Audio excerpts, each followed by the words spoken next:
And it's bourbonblog.com live. You're watching us on bourbonblog.com/live or Twitter, YouTube, Facebook. Thanks for watching. I have my good friend Dave Stewart, whiskey industry veteran. It's good to have you with us, Dave. Thanks, Tom. Good to have you. Well, good to be on the show, I mean. Yeah, well, of course. You've done some great things here. And what an innovative bottle and an innovative project you have created with the barrel and bottle, and also the new festivals you're doing. Tell us about each. Well, Whiskey and Barrel Night is a relaunch of our shows. A lot of people know me from the Whiskey Live events from the last 15 or so years, and Whiskey Magazine and so forth. Everything evolves, everything moves on. So we have relaunched our shows a year or two ago under Whiskey and Barrel Night, which is still our shows. Everything else is the same. Broader, more encompassing event as the industry changes, as people's tastes evolve. I have an affinity for barrel-aged beers, so I do everything I can to get a few of them in too. And then also some brandies and cognacs. If it's aged in a barrel, we welcome it to the show. It's all kinds of aged spirits and beverages. Correct. I mean, still very much, 90% whiskey. We've always been encompassing and welcoming all whiskeys. So none of that changes. Still pretty much our same schedule. Just a little bit broader, more encompassing, a little bit more cocktails, some food pairings and interactions, and ramping it up. And then in doing that, and something I've wanted to do for a few years and just waited for the timing to be right, was launch our own independent bottling, which is what Barrel and Bottle is. Right. And the background up here is a full set of Four Roses, which was our very first barrel selections. We did, those are the Icons of Whiskey selections that we did with Jim Rutledge. And it was something that absolutely connects you to the industry. Not just being tutored by one of the all-time greats, right, but being able to taste whiskey raw right there from the barrel. I know you've done barrel selections, and of all the things I've had an opportunity to do in the industry, barrel selections, in my opinion, were by far the coolest. So, and the most intriguing. This is the whiskey, like I said, right out of the barrel, no filtering, no dilution until we add some water. So we've done a bunch of those in celebratory picks. And what Barrel and Bottle is taking it to the next level, hand selecting different brands, unique aspects of them, and tying it in to Whiskey and Barrel Night and promoting it through the event. So there's never any real mistakes. And so we started with Balcones, which I've known. I go all the way back to the Chip Tate days and when Balcones first launched. And they actually picked 3 different barrels. They do French oak barrels, Hungarian oak barrels, and American oak barrels, and blend them together. And then they also will refill the barrels. This is American Single Malt, not bourbon, so they can reuse the barrels.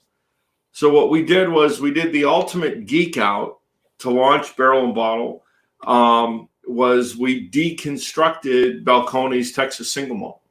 Right. And that's kind of what we're doing here is how do we bring barrel selections, which very few consumers have a chance to do, to the consumers? And what aspect of it, and that was the purpose for the bottle, which was right from the barrel, right to the bottle. I love this. This is a really special bottle. These are actually made in England, right? Correct. So the design of the bottle, we had this idea, and the folks at Wade Ceramics are real good friends of ours. I've known them professionally and personally for years. And it starts out like a really bad joke. And pardon me, Sophie, for saying it this way. So an American, a Brit, and an Indian, and this French chick. And Sophie's actually a very wonderful lady. She is the international manager for Montefort Cognac. And so we're all down in South Australia at a conference. So it's a Brit, American, an Indian, and a French chick all meet in a bar in Australia. And like anything else, it started out on a cocktail napkin. I'm assuming that's still in the picture, and has evolved into the barrel and bottle concept. You all were doodling and saying, what could this look like? And then this was born. Yep. And I had bounces off of Raj Sandoval for Amaret and Glass Revolution earlier. And we had kicked it around, and Raj was down there. So it was Raj, myself, Sandeep, who was my counterpart in India. The folks from Wade Ceramics were there, and a concept was born. It's such a great concept, both the liquid and the bottle. And this really looks like, I mean, so many of the vintage bottles I've seen, I mean, it's different from those, but it's reminiscent of vintage bottles from the 60s, from the 70s, back when bourbon and American whiskey, they were trying to find a way to really make it appealing. And I've not seen anybody do anything quite like that since then. Well, there's been a few celebratory ones, like you can get the white one for Johnny Walker Blue, and then Four Roses, I think, did a celebratory one. But yes, and you have done it. This is very special. Yeah. So, and Wade Ceramics was phenomenal in being very patient with us and going through multiple layouts and colors and everything else. We had a real good friend up in Michigan help us with the label and the design. So, but again, it was to bespeak of taking barrel selections and bringing it to the consumer. Right. Which is what it was. Was there a version where you had a bung on here and you could just drink like right that way, or was there a version like that? We thought about that, and put a bung on it, right, and just I don't know how well that will do in the store. A lot easier to carry. It really feels like I have this bottle that someone has actually just taken and putting down into a barrel. It's so cool. So these are your first releases then. You just released these not too long ago, right? Correct. The Balcones was done about just coming up on a year ago on the release. Jared and I picked and approved the barrels a little over a year ago. There's a handful of them left in Chicago. I think Binny's has most of them. For the ones that are left, we only did, and the idea is this is very limited, just like a barrel selection. So there was only 100 bottles of each. Wow. And that was it. And they were, some were sold down in Florida in partnership with an event, one of our events. And then the rest were up here in Illinois, mostly through Binny's. And like I said, there's just a handful left. Just a handful of those, right? Yeah. And the only other time that this was done, I mean, Balcones did a French oak barrel that they nicknamed the Froke. Right. And yes, did it just through the distillery. It was a really big deal. Right. So working, like I said, with Jared and at the time Winston, and we put it together. That's extremely exciting. So again, very limited edition. Each of these for the bourbon, the barrel and bottle, and all of your first releases are single malts, but all different ages, different expressions from different types of casks. And we're going to try them here in just a few minutes, but I presume there will be, I mean, there's only so many of these left. You're going to have some more coming.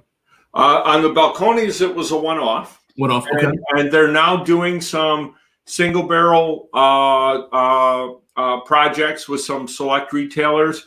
So we're very, very proud and happy to help launch that commercial single barrel program.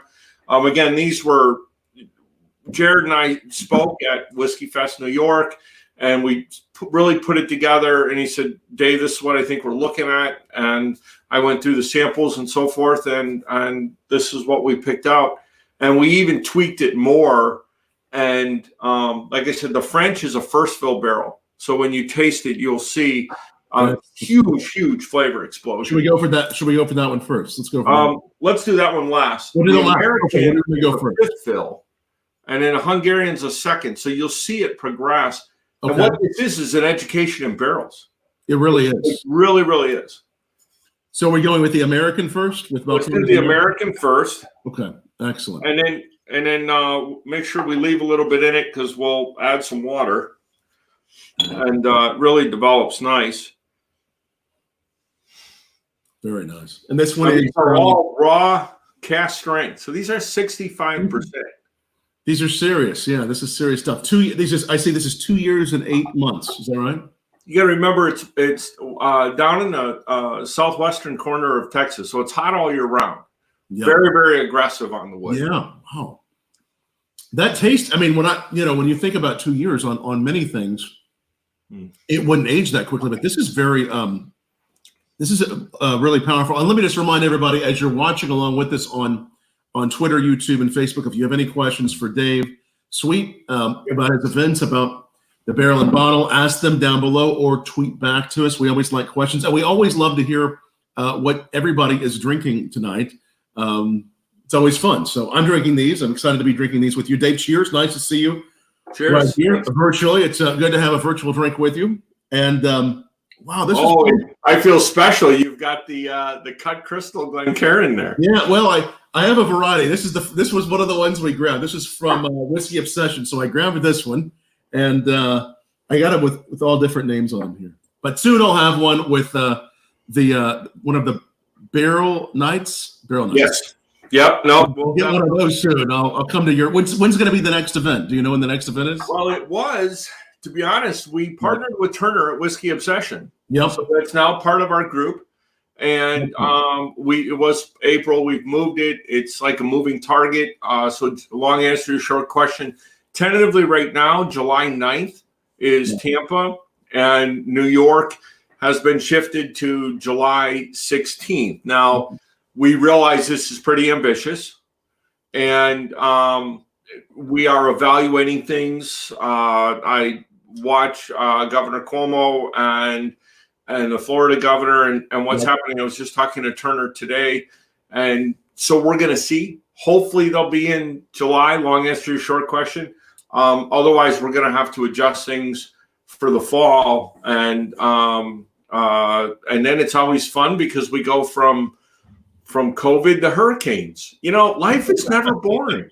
Yeah, have some good stuff. No, that's absolutely true. This is beautiful. The sweetness on this. You sometimes add a drop of water to these just to open them up a little bit.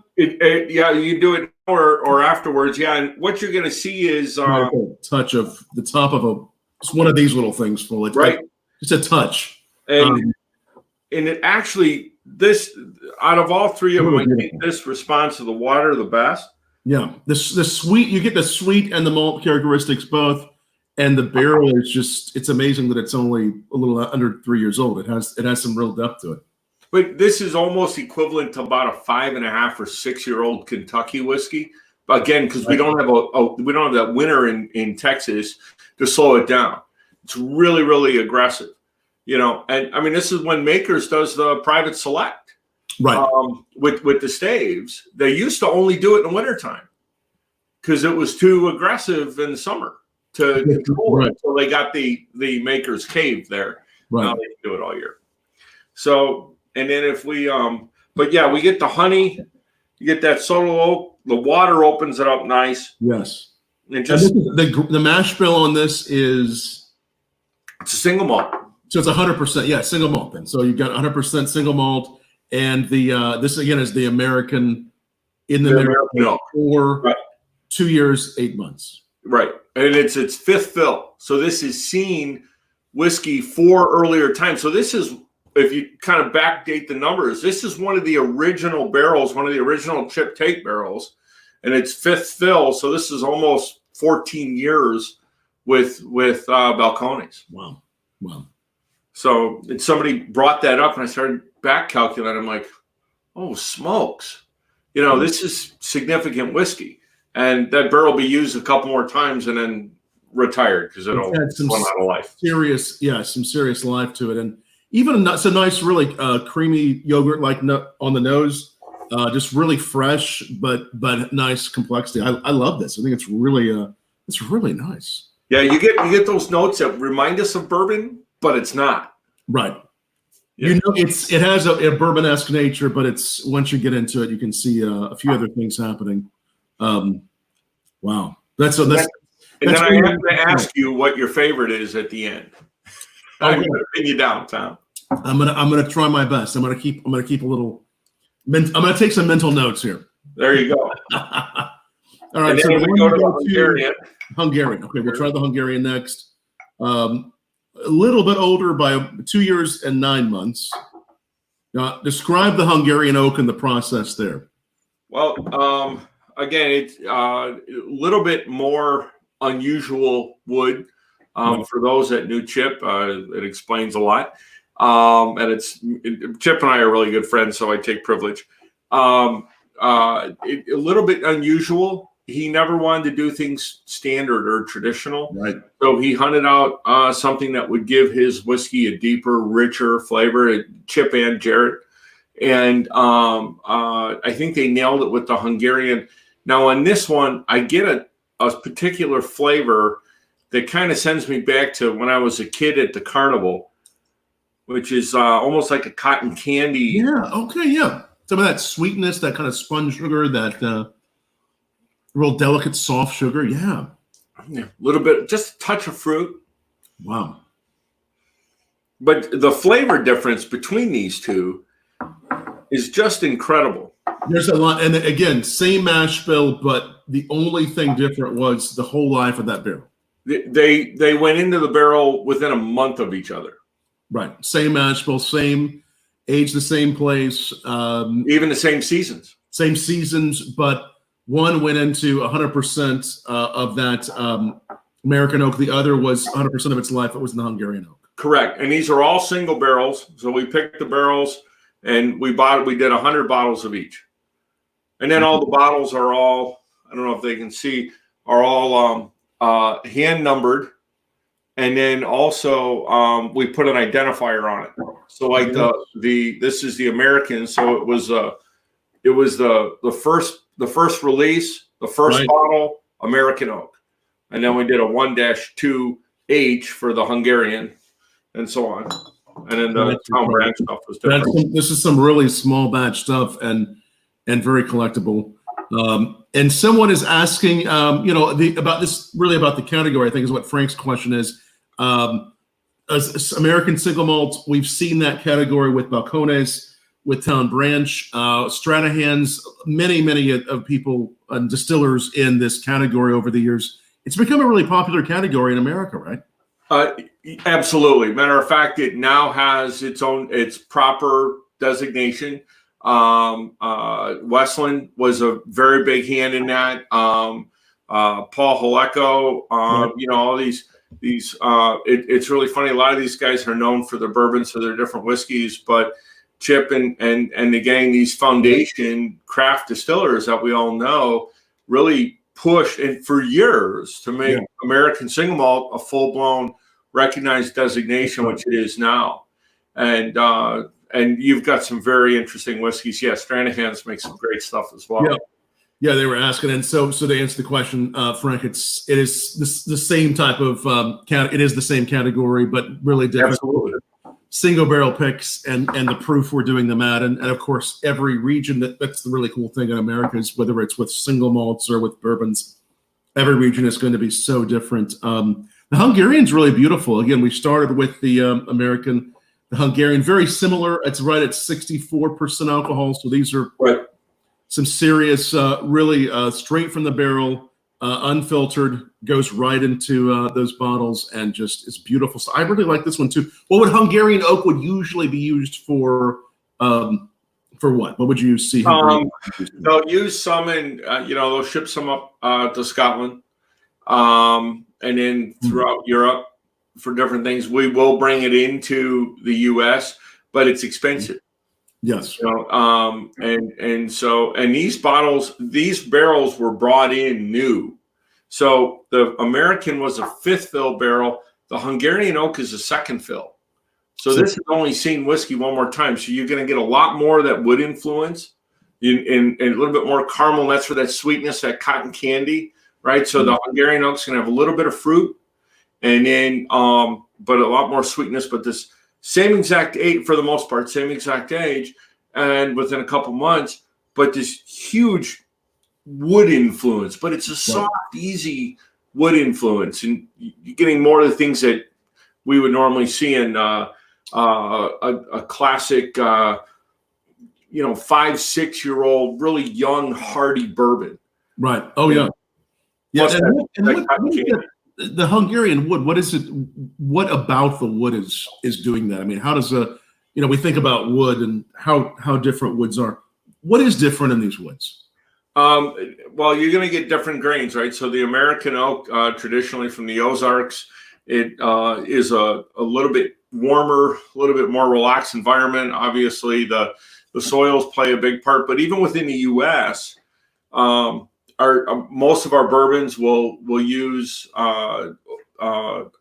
oaks from the Ozarks and Kentucky in that region. Brown-Forman uses a lot of oak from the Poconos up in the Pennsylvania and southern New York, which tends to be sweeter, and that's why you get more of that sweetness into like a Jack Daniel's. Right. Now, Few Spirits, I found out, uses not almost exclusively Minnesota oak.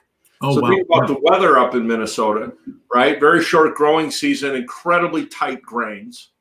And that's why Few Spirits has a lot more pepper and a lot more spice to their whiskey. What normally, if you used a typical Ozarks oak and aged it down in Kentucky, that same exact whiskey would be a lot softer and sweeter. And Paul wanted this really rich, spicy, peppery flavor, and he gets that from the Minnesota oak.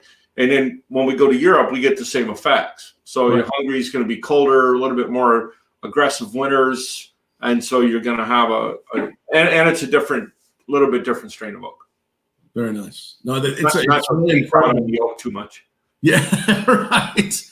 Again, we had Paul on a few weeks ago on our show, so that was fun as well. So many great people that we're bringing on. And Dave, I think this is the first one we've done in this way, tasting against each other, because there's really no one else doing anything quite like this. So we're really excited to have you on tonight. And for everyone watching us, just a little reminder, we are pop that up there here every night, 8 p.m. Eastern on bourbonblanc.com/live. We do it every night, so we're just glad everybody watches, and we're happy to have a sip with Dave Sweet tonight. Barrel and bottle. If you're watching us, ask questions down below, tweet back, definitely share this on your pages. This is a really special tasting we're doing tonight. All right, so this next one is the French. Is that the?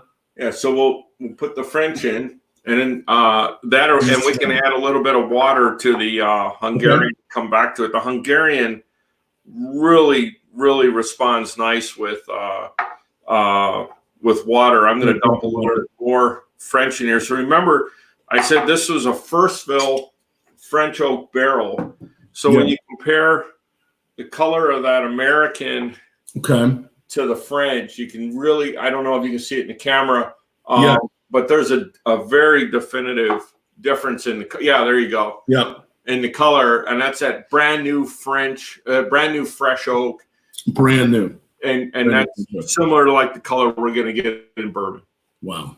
So this and does that mean it's also, with that color comes different types of flavors then? Well, you tell me. I would think so. I'm going to believe that's right. Yeah, it's massive in the fruit. Yeah, a lot. That really goes. Now, is it me, or does this have a little bit more burn on the end? Even though it's almost right, I think I noticed this is 65.9 proof. There's a whole lot more of that really prevalence of alcohol. It's some soft. It's not a real harsh burn, but it's there. I mean, you really feel the heat, especially kind of right middle of the tongue. It's good. It's really good. They're all really good. They're all beautiful. Yeah, you get that whiskey burn. It's like, is that a good burn? It really is. So real fruity. Wow. A little bit more spice, some orange peel in there. Yes. So it's a combination of the whiskey, of what we're putting into the barrel, and then 80% of the flavor comes from the barrel. Right. And same exact whiskey, apples, orange, and pineapples. Yes, lots of fruit. Really luscious. This has a lot of complexity. Very, very well rounded. I like it. Yeah. These are also. Then, had you kind of been watching some of these barrels for a while? How did you go with the process of just finding this is what I want to put in the bottle and call this my first collection? How did that happen? Well, like I said, I was very, very familiar with Balcones. It was my pleasure to give Chip his first Icons of Whiskey Craft Distiller of the Year award years back in the Stone Age, years ago. And so I've been very familiar with the brand. And then, like I said, when I ran into Winston and Jared and we were looking at creating Barrel and Bottle, without getting too long of a story, we got to talking and we were talking about the background of the brand, which I was very familiar with. And I'm huge on deconstructions, right? Getting into, I mean, if you want to have fun, to digress for a moment, go get the single barrels that go into the Four Roses small batch, right? Oh, yeah, without take those separately, and then go back and taste the Four Roses small batch, and you really get an appreciation for the brand. So, and we had done that, and Four Roses was incredibly generous. We were in the lab one time. We actually tasted the White Dog for each of those recipes. Yes, and then did a single barrel, and then did the small batch, and went through the progression. And and that was incredibly special. And we actually pushed them to do this at our show in a master class. So I was real in tune with it from there. And so when we had a chance to do single barrels and deconstruct, pull apart Balcones, this award-winning, iconic Texas single malt, I said, yeah, we're all over it. Right. No, you're done. You're doing, and coincidentally, the first time I ever did a single barrel selection way back, we started Bourbon Blog 15 years ago, but I think a couple years into this, we did a video. Well, I think one of the first videos on YouTube that had ever been done, doing a single barrel selection with Jim Rutledge. That's the first single barrel selection I'd ever done. And that's a way to jump in with both feet. Yeah, exactly. Yeah. And I think I knew it was barrel proof stuff, but Four Roses never taste high proof. And so some of the footage, as you look back through with me talking to Jim, I could see myself progressively being, I don't know what the right word is. I think it's just really, it's the whiskey wrapping its love around me, the proof was. And so we had to edit that video really carefully because it was like, whoa, that proof was, and I had no idea, right. I never had done one of these single barrel selections. But it's a hilarious video, and the guys we did it with were just all like three comedians from Lexington. It was so funny. But I've always enjoyed doing them, and I have been lucky enough. I think it might have been at one of your Whiskey Lives to try all 10 of those recipes, and it is some of the finest White Dog you'll ever have. Roses. It's incredible how good. I mean, and obviously I love their whiskey too, but just like it's so many other wonderful whiskeys start with good White Dog, but they're all kind of similar. But Four Roses, I mean, I think they've even thought about bottling it. I don't know if they ever will. And another one, have you ever had the Makers? Oh, I'm sure you have. When you do the tour, you taste the Makers wine out of the still, because all that winter wheat, right? Yes. It's sweeter, and you taste it, you go, ooh, this is good. And I think somewhere on the cabinet somewhere, I actually bought a bottle when I was at the Visitor Center, which is the only place you can get it. I said, all right, this is good enough. So once in a while, you hit it. Yeah. And they just nail it. It's got just that right amount of whether it's wheat or just the way they did the mash bill and the corn, and it hits just right. Sometimes it's real aggressive and you're like, really, this is going to make good whiskey. Right. And then you taste the whiskey 6 years later and you're like, ooh, that's not too bad. So no, it's so, as people say, if you start out with a good White Dog, if it's done right in the barrel, you're going to get some good whiskey. Especially the more White Dogs you try. If someone just asked, where can you find these? I think you mentioned earlier, but the only place you can really find these online are where? Binny's has a handful of them at about 8 of their stores in Chicago and greater Chicagoland area. They have a handful of them. Unfortunately, they can't. They will deliver within the greater Chicagoland area, but they can't ship, or they won't ship. But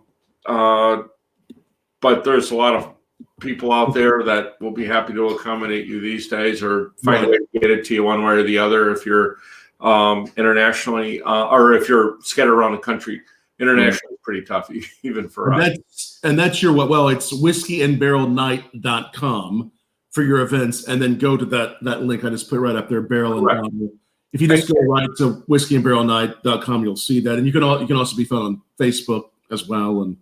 And Barrel and Bottle now has its own page at Barrel and Bottle. Barrel and Bottle was taken. Okay. So it's Barrel and Bottle. And it's a new website that's up. Is that .com? Yes, sir. A barrel is it barrel N bottle. N. A barrel N, the letter N. Let me get that one up there too. Is that one? That's it. All right. Go to that website. That probably gets some direction on, as you're learning about these, where to find them. All right. So the next is this. I mean, they're just all beautiful. The French was beautiful. Now, did you have a chance to add some water to the French oak and the? Oh yeah, I'll add a little, a touch of the. And don't be afraid to add water to the French. After drinking this stuff for a year, I actually had a loose hand and put too much in it. So the French oak is weird. You put just a few drops, like Tom, like you and I are used to doing, putting in a few drops, right? Opening up the whiskey. It almost increases the burn. And I like it neat. But when you put a little bit more generous water into the French, really, really opens it up. And now we've been talking, it's been sitting. It's so good. It's so nice. Yeah. And again, basically they're all within the same season, the same months, but just done 3 different ways, and it just shows you the effect of the barrel. Absolutely. It is on the whiskeys. The most pronounced education or example of the effect of barrel on whiskey I can think of. It's wonderful stuff. It's really nice. Very tasty. Which of the town branches you want to do? You want to do the? We'll start with the double cask. Double cask, and that is the one that is. That's the 11 year. Yeah, 11 year. Okay. I see it. So. All right.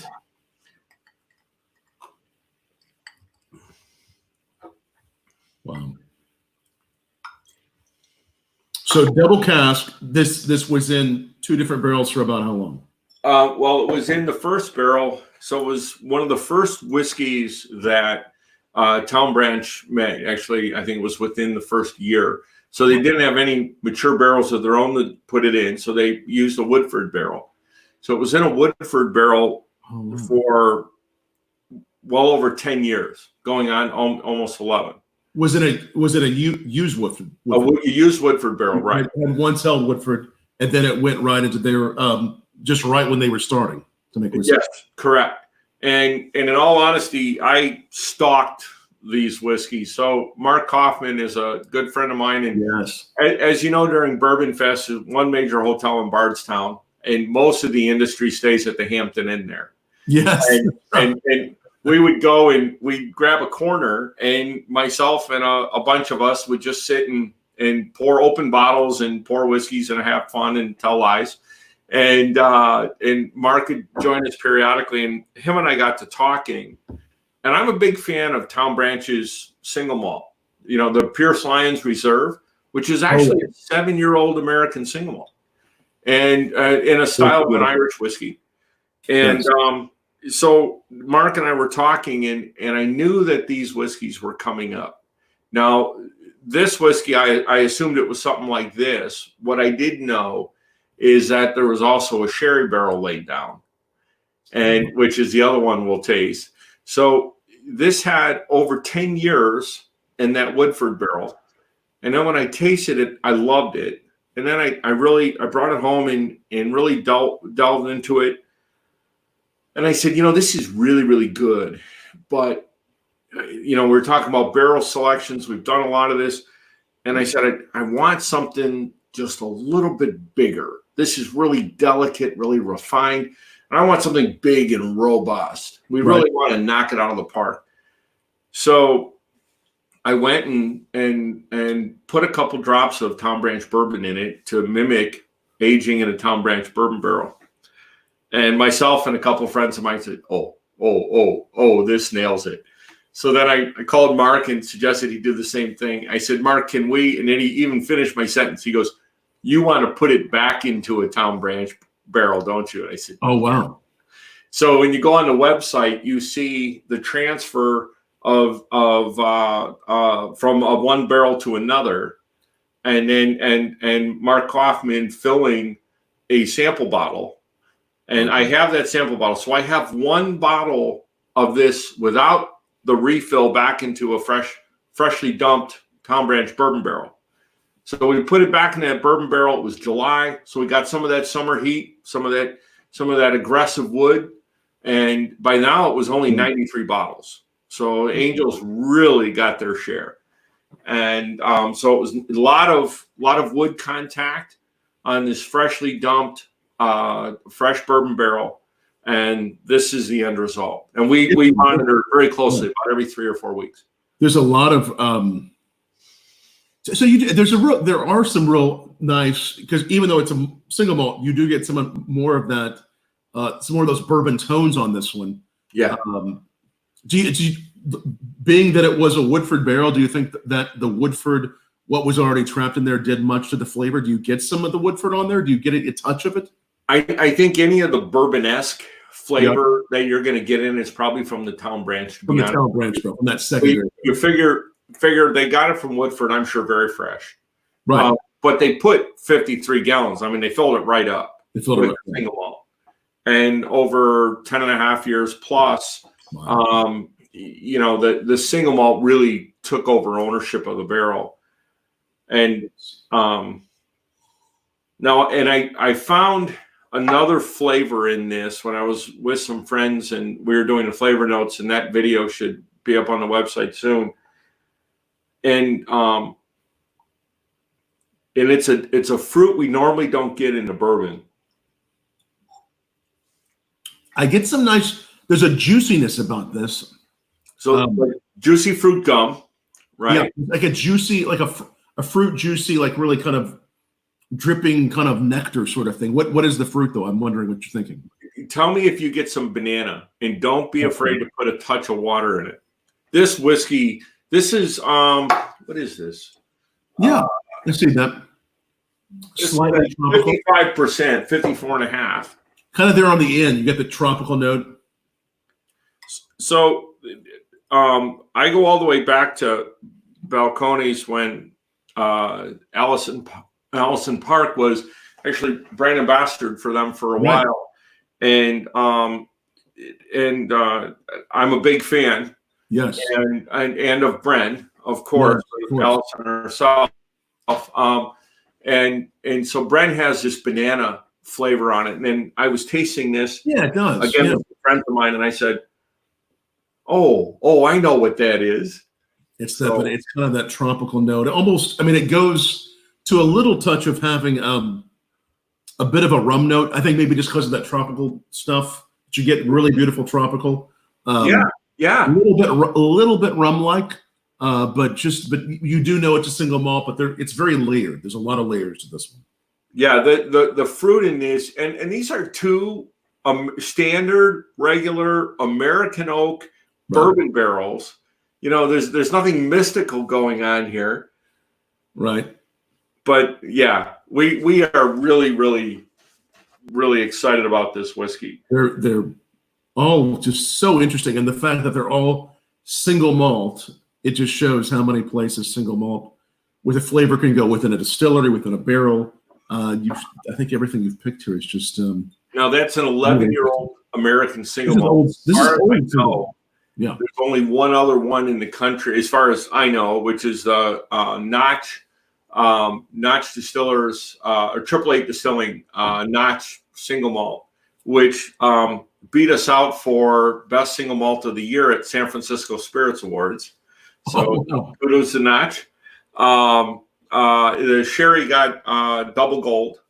So we were right up there with the running. So we'll do that one. But Wow. yeah, this is special. There is nothing like this in the U.S. This is very special. And the single malt that Town Branch released back this past fall. I mean, it is very just as and Balcones as well. I mean, but the Town Branch one is something that, to be that old, is something very approachable and so unique and yes. And a regular Town Branch, the single malt, they're Pierce Lyons Reserve or Pierce Lyons Malt, which we just lost Pierce this last year. It is a 7-year-old American single malt made right there in Lexington. I mean, it's a great pour for very reasonable $50-$60. Very reasonable. Most underrated whiskeys on the American shelf. They really are. They are. It's incredible what a good value these are. And I think people are catching on, and through what you're doing, showcasing how these are so special at different ages and through different barrels, and upcoming future releases with barrel and bottle. Are you going to do more single malts from different distilleries? Are you looking at other distilleries? Just different. What do you think in the works? We're looking at some scotches and putting that together, and we're just going to wrestle with the whole tariff situation. We're going to wade through it. We talked about teaspooning them to technically make it a blend, and I said no, we're not going to do that. We'll just trim our margins.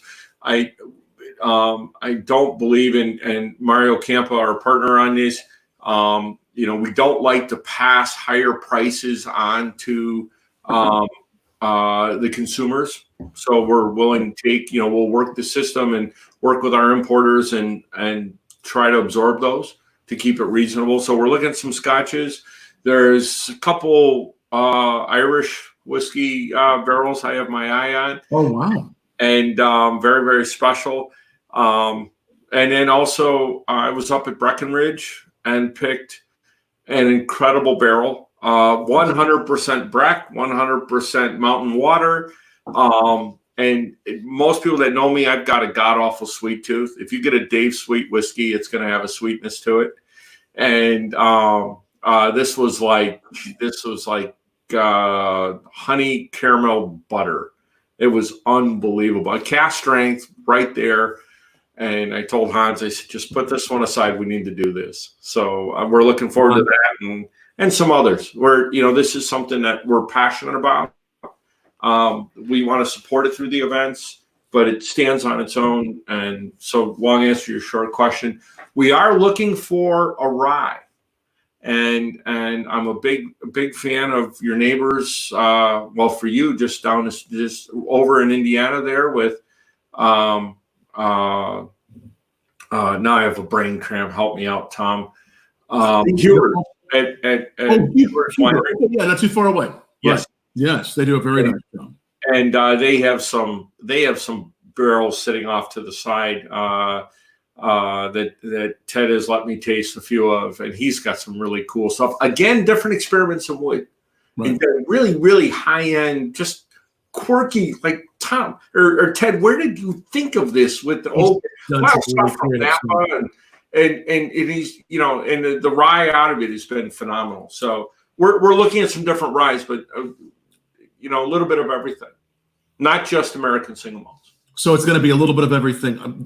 I'm very excited about all your upcoming releases. Pete's asking, did you mention you said a Town Branch Sherry Cask malt? Is that what you had mentioned? That's the next one. So that'll be this one? That's this next one, yeah. This is the one we're tasting now. This one has some sherry. Okay. Yes. So our buddy Pete from the one that we just had was the double cask. That's what I thought. Okay. Right. So, double cask, and then our buddy Pete from Town Branch was asking about the sherry cask malt. So that's what and I love both of these. I mean, these are everything you've done, everything you've really offered here is something special in its own right, and I think that's what's special, really unique in the market about it. I mean, nobody's really done this. We wanted to do more than just grab a regular barrel of the same old stuff. Right. So the idea was to do something, you celebrate the brand. We are very prominent in saying where that came from. right? So it's Town Branch. We don't hide it. We want to celebrate it. We want to promote it. But these are very, very special selections. So the sherry cask, I knew Mark had these set aside. And again, I like that sweet fruitiness and I really love Scotch, but I keep tending to go back to Speysides and Highlands and so forth, and a little bit softer taste. But when we tasted this, if you can see how dark that is, yes, it is sherry cask, and this was 10 and a half years entirely in an Oloroso sherry barrel. The 100% Oloroso. Yes. So again, not finished in Oloroso. It went from new make. It went from White Dog right into that Oloroso barrel, and 10 and a half years later, this is it. It's incredible how that does, knowing, and I know their original single malt release, and I get so much of that. And this sherry, to me, I mean, really reminds you, and you get it on the original release, how much like Scotch it really is. But this really says on another level. This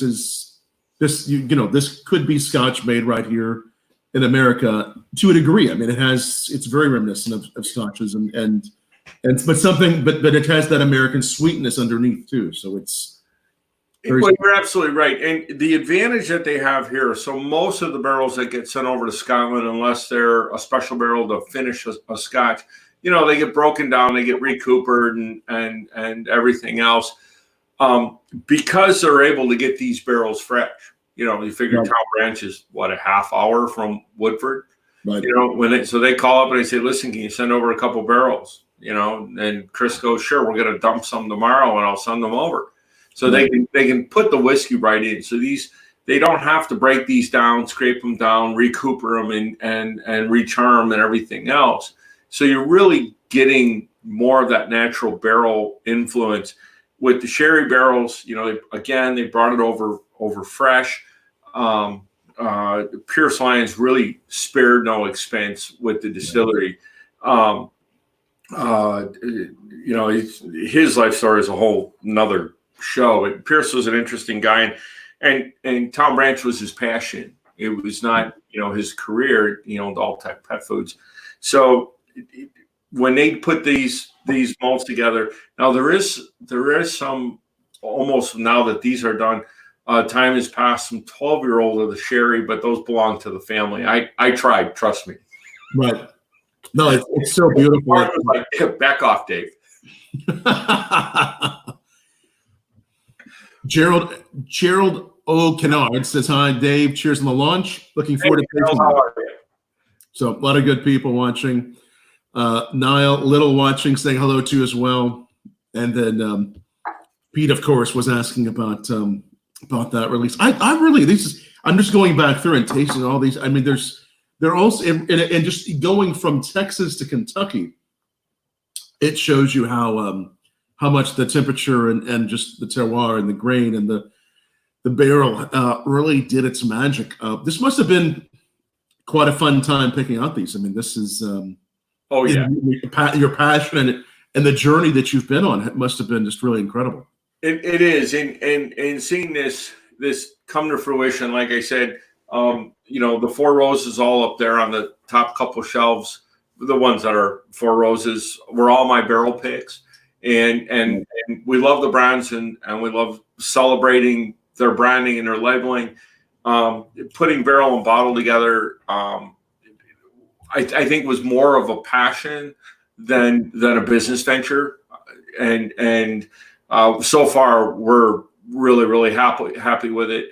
The double cask has been fully allocated. It'll be in some very, very select retailers in New York, Bayway, and in New Jersey, and then up in Paramus too with Chris at Hawthorne. Of course, here in Chicago with Vinny's and a handful of other retailers, very select. So there was only 93 bottles of the double cask. Right. And that's the first one we tried off Town Branch. Fortunately, it was so good it kept the Angels busy. and we did get 263 out of the sherry. A Oh, little wow. bigger barrel. And so which do you like better on the two town branches? Now, don't be afraid to add just a touch of water, because you get that cocoa on the sherry, right? Okay, so I mean, I really love all 6 of them. I'll tell you that. I mean, for anyone who's listening, if you found any of these 6, you couldn't go wrong, and you've done so well. I really think between the two, I really think I like the sherry as far as something unique and interesting for American single malt. But I really do love the 11-year-old double too. I mean, I love them both, but I would probably say the sherry would probably be my favorite of all these, but probably a close second or third would probably be the French. But again, I mean, even that first one, the American just really has this brightness and this complexity about it that's incredible. The only thing about the American, at 65%, it's too smooth. It's really a dangerous whiskey. Yeah, no, it is. It's incredible. I really, couldn't go wrong. But I think between the two town branches, the sherry was my favorite. So probably between the Balcones, the French was my favorite.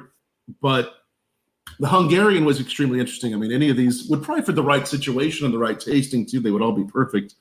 And a tasting of all of them, this is splendid. I mean, just really incredible to follow a journey of American and time and barrel. I mean, this really showcases time, barrel, and region in a way that no other collection, especially this type of boutique collection that you've come up with, right, with the branding, with your experience, with your passion. This is really unprecedented what you've done. Well, thank you very much. Yes. It is fun, and it goes back, so it's raw, unfiltered, cask strength, same exact way we taste it out of the barrel. But the right way to taste whiskey, and I've said it for years, is the way you like it. That's right. Don't ever let anyone. These are all cask strength, and they'll range anywhere from 65 to 55%. The sherry is at about 60. If you want, Tom, add a touch of water to it. A touch of water. That dark cocoa, that dry chocolate, like 92% cocoa chocolate. A good friend of mine, Kevin Dexter, pointed out it goes to a milk chocolate. It goes from Ghirardelli's 93% dry cocoa to Hershey's milk chocolate, which is really cool. Just that little bit of water. So, yes, no, it really does. It has a nice chocolate note, very luscious, a little candied, and just very elegant. It's exciting to see where American Single Malt is going and how much more popular it has become. With your experience and with this project you've done, where do you see American Single Malt going? It's a loaded question. I would love to see and Jared Hempstead and Mark Hoffman and the folks across the board, whether it's Santa Fe Spirits or wherever, they are truly experts. Paul, and I would love to see a little bit more time in the barrel and see what would happen with a little bit more maturity and maintain the core range where it's at. Now, Balcones, that might be hard because it's so hot down there. The wood gets so aggressive in that heat. But I would love to see some special releases. It is not my place to tell these people how to do their whiskeys, and I have to really be careful that I don't come across that way. It's not my intention. American Single Malts are just getting started, and I think it is a real future. I think it's not gonna push bourbon, but I think it's gonna offer something different. When I was doing a tasting video with a colleague of mine, and I put him on the spot, and I said, which of the town branches do you like better? And Brett punted, of course, which I busted his chops, and He goes, for every day, I like the double cask, or for during dinner, for drinking. He goes, but for dessert, I want the sherry. And I go, oh, you wimp. So, but I think you're going to see that. I think you're going to see people going to a favorite bourbon, right? When they just want to have something relaxed, they're sitting down with friends. And I think that when they want to have something special or something celebratory, they're going to go to a birthday bourbon or a single barrel or a special of this, or grab the Stag off the shelf, or they might go to a special single malt. Right. And or it might go the other way. You're going to see some Scotch drinkers. They're going to come over. This is a conversation I have with Mario all the time. Are the tariffs going to push Scotch drinkers into American single malts, or are we going to explore? You know, and are the American or is it going to go the other way? It's an opportunity for sure with the tariffs being there. Yeah, and that are we going to go from bourbon to American single malt? Woodford now has a malt. A lot of the bourbons have a malt out, and then people are going to jump and go, you know what? Let me go back across the pond. Let me go back and retaste some of these scotches. So I think it's going to create. Long answer to your short question. I think it's going to create a lot more fluidity through the category. I think it's going to be a bridge, and I think that's what American single malt is a bridge between what has otherwise been a big gap between bourbon and Scotch. Right. And these you get a 10-year-old sherry barrel. You know, somebody says, I saw something on Facebook. Someone goes, "What's a good sherry bomb?" And the guy says, "Have you tried a glass of sherry?" It's like, yes, but for a whiskey sherry bomb, 10 years in a sherry barrel. It certainly is it. Yeah, and so elegantly done too. It's very sherry forward, but you do get enough of those layers. So this is so exciting what you're doing, and it'll be fun to see what you pick next, whether it's the Scotch, the Irish, whatever it may be. I think it'll be such a fun project, and we'll definitely have you back on and follow your journey. It's a fun journey, and hopefully we'll see you in. You said Tampa's the next Whiskey and Barrel night there at Whiskey Obsession, right? Tampa Whiskey Obsession, Whiskey and Barrel night. We're eventually blending it. Like I said, in New York, they're a week apart, tentatively in July. But I have to say, and think, we are trying to be very sensitive.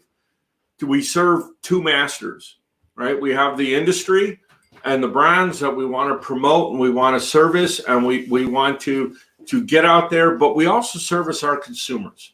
Right. And we know that and sometimes they have, usually we try to make it so their goals are on track.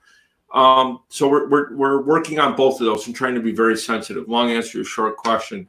So we're being sensitive to the industry. The distributors everybody's struggling and wrestling and working. And also, the consumers who I think as Americans are going to want to bust out eventually.